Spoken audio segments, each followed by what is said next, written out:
بسم اللہ الرحمن الرحیم۔ ناظرین کرام، سامعین کرام، ہمارا دین دین اسلام اللہ کے فضل و کرم سے بڑا ہی خوبصورت، بڑا ہی پیارا دین ہے۔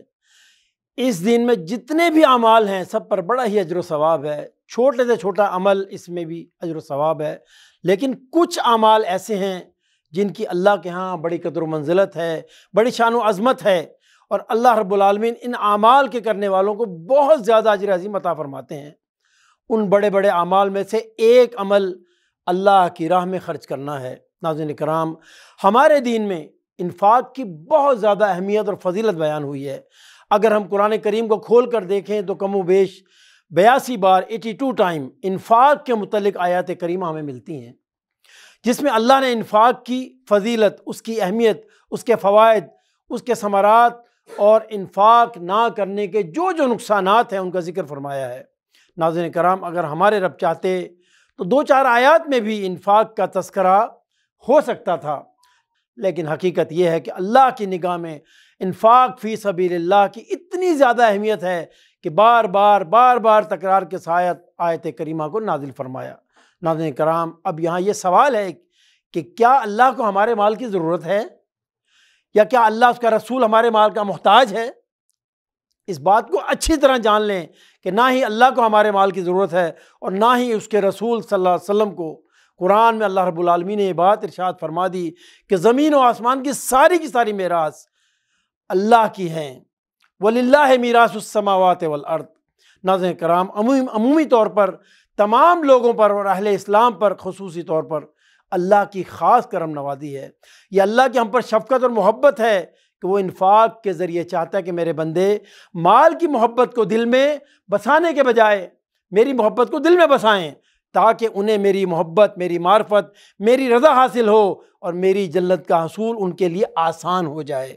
ناظرین کرام، اس بات کو اچھی طرح سمجھ لیں کہ بندہ عابد بن سکتا ہے، زاہد بن سکتا ہے، مفسر بن سکتا ہے، مفتی بن سکتا ہے، دنیا کی نظر میں بہت بڑا آدمی بن سکتا ہے، سب کچھ بن سکتا ہے، لیکن نیک نہیں بن سکتا۔ کیوں؟ چلیے قرآن کریم سے پوچھتے ہیں۔ اللہ رب العالمین قرآن کریم میں ارشاد فرماتے ہیں، لَن تَنَالُوا الْبِرَّ حَتَّى تُنْفِقُوا مِمَّا تُحِبُّونَ۔ فرمایا تم اس وقت تک نیکی کو نہیں پہنچ سکتے۔ کب تک؟ فرمایا جب تک اپنی پسندیدہ چیزوں میں سے اللہ کی راہ میں خرچ نہ کر دو۔ ناظرین کرام، اللہ رب العالمین نے اس آیت کریمہ میں بات کو کھول کر بیان کر دیا ہے۔ کاش یہ بات ہماری سمجھ میں آ جائے۔ اسی طرح ایک اور حدیث مبارکہ میں جناب رسول اللہ صلی اللہ علیہ وسلم نے ارشاد فرمایا، جو سخی ہوتا ہے وہ اللہ کے قریب ہوتا ہے، اللہ کی جنت کے قریب ہوتا ہے، جہنم سے دور ہوتا ہے، اور انسانوں کے دلوں سے بھی قریب ہوتا ہے۔ اور اسی طرح آگے فرمایا کہ جو بخیل ہوتا ہے وہ اللہ سے دور ہوتا ہے، اس کی جنت سے دور ہوتا ہے، اس کی رحمت سے دور ہوتا ہے، اور جہنم سے قریب ہوتا ہے، اور لوگوں کے دلوں سے بھی دور ہوتا ہے۔ اللہ اکبر۔ نبی اکرم صلی اللہ علیہ وسلم نے اس حدیث مبارکہ میں بات کو کھول کر بیان کر دیا۔ ناظرین کرام، علماء امت فرماتے ہیں جو بخیل ہے اس کی کیا تعریف ہے؟ بخیل کسے کہتے ہیں؟ وہ فرماتے ہیں کہ بخیل وہ ہوتا ہے جو اپنے اوپر خرچ کرتا ہے، اپنے بیوی بچوں پر خرچ کرتا ہے، لیکن لوگوں پر خرچ نہیں کرتا، اللہ کی راہ میں خرچ نہیں کرتا، دینی کاموں پر خرچ نہیں کرتا۔ اور ایک بخیل کا باپ ہوتا ہے، اس کے بارے میں کتاب و سنت میں رہنمائی ملتی ہے، اس کا نام شحیح۔ یہ شحیح کون ہے؟ یہ ظالم ایسا بندہ ہے جو نہ اپنے اوپر خرچ کرتا ہے، نہ ہی اپنے گھر والوں پر، اور نہ وہ اللہ کی راہ میں خرچ کرتا ہے، نہ انسانیت پر خرچ کرتا ہے۔ قرآن نے کیا خوب نقشہ کھینچا ہے، وَيْلٌ لِكُلِّ ہُمَزَةٍ لُمَزَةٍ الَّذِي جَمْعَ مَالًا وَعَدَّدَهُ۔ فرمایا مال گن گن کر رکھتا ہے، جمع کر کے رکھتا ہے، اور خوش ہوتا رہتا ہے۔ 50 لاکھ ہو گئے، 1 کروڑ ہو گئے، 2 کروڑ ہو گئے، گنتا ہے اور خوش ہوتا ہے۔ یہ ایسا شخص ہے کہ جس کی اولادیں بھی دعا کرتی ہیں کہ یا اللہ اب بابا جی کو اٹھاؤ، کچھ ہمارے دن بھی پھریں، کیونکہ سارے مال پہ بابا جی سانپ بن کے بیٹھے ہوئے ہیں، نہ اپنے اوپر خرچ کرتے ہیں نہ اولاد کو دیتے ہیں۔ مرنے کے بعد اس کی اولاد اس کے لیے کیا صدقہ جاریہ بنے گی؟ تو بات عرض کر رہا ہوں کہ ناظرین کرام، ہمارے دین میں انفاق کی الحمدللہ بہت بڑی اہمیت بیان ہوئی ہے۔ حدیث میں آتا ہے کہ ایک صحابی نبی اکرم صلی اللہ علیہ وسلم کی خدمت میں حاضر ہوتے ہیں، عرض کرتے ہیں اے اللہ کے رسول صلی اللہ علیہ وسلم مجھے موت سے ڈر لگتا ہے۔ صحابی ہیں اور کیا فرما رہے ہیں کہ مجھے موت سے ڈر لگتا ہے۔ آپ صلی اللہ علیہ وسلم نے ارشاد فرمایا سنو، کیا تمہارے پاس کچھ مال و دولت ہے؟ عرض کرتے ہیں جی میرے پاس کچھ مال جمع ہے۔ اللہ کے نبی صلی اللہ علیہ وسلم کیا فرماتے ہیں؟ اس مال کو اللہ کی راہ میں خرچ کر دو، کیونکہ آدمی کا مال، آدمی کا دل مال کی محبت میں اٹکا رہتا ہے، جب مال آگے جائے گا تو پھر اس کا دل بھی اسی طرف جائے گا۔ اللہ اکبر، کیا خوبصورت بات فرمائی۔ اسی طرح آپ صلی اللہ علیہ وسلم نے ایک سے زیادہ احادیث مبارکہ میں انفاق کی جو فضیلتیں ہیں اس کے فوائد، ان کا ذکر فرمایا۔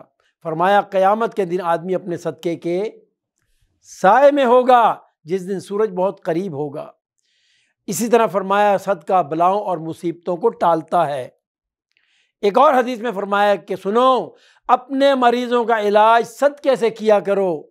فرمایا صدقہ ہے جو قبر کی گرمی دور کرتا ہے۔ ناظرین کرام، اگر قبر کی گرمی دور ہو جائے گی تو پھر قبر میں ٹھنڈک ہو جائے گی، اور یہ نعمتیں کس کو ملیں گی؟ اللہ کے فضل سے جن کا راستہ جنت کی طرف جاتا ہے۔ اور اسی طرح فرمایا صدقہ وہ نعمت ہے جو اللہ کے غصے کو کم کرتا ہے۔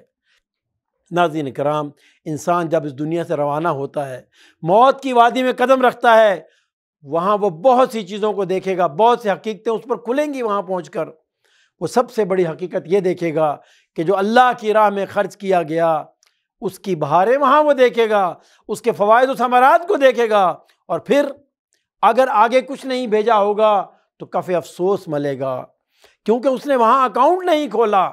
پھر کیا ہوتا ہے؟ پھر بندہ اپنے رب سے گزارش کرتا ہے کہ اے اللہ مجھے واپس بھیج دے، یا وہ کہے گا یا اللہ مجھے کچھ مہلت دے دی ہوتی، جیسے کہ قرآن میں اللہ تعالیٰ ارشاد فرماتے ہیں، کہے گا ربی لولا اخرتنی الی اجل قریب فاصدق واکن من الصالحین۔ عرض کرے گا مالک مجھے تھوڑا وقت اور کیوں نہ دے دیا کہ میں تیری راہ میں کچھ صدقہ کر دیتا، کچھ خرچ کرتا تاکہ میں بھی صالحین میں شامل ہو جاتا۔ میرے بھائی آگے بھیجنے کے لیے یہی زندگی ہمارے پاس ہے، یہی وقت ہمیں دیا گیا ہے۔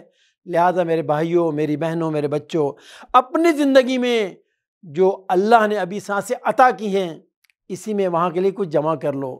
جی ہاں، وہاں بہت زیادہ ضرورت پڑے گی، اس میں کچھ جمع کرا دو، کیونکہ وہاں جو ڈپازٹ اللہ تعالیٰ سے بڑھا چڑھا کر واپس کرتے ہیں۔ اللہ اکبر۔ اللہ رب العالمین کی بارگاہ میں دعا ہے کہ اللہ تعالیٰ ہمیں اپنی راہ میں اخلاص کے ساتھ خرچ کرنے کی توفیق عطا فرمائے۔ آمین یا رب العالمین۔ وصلی اللہ علی نبینا محمد۔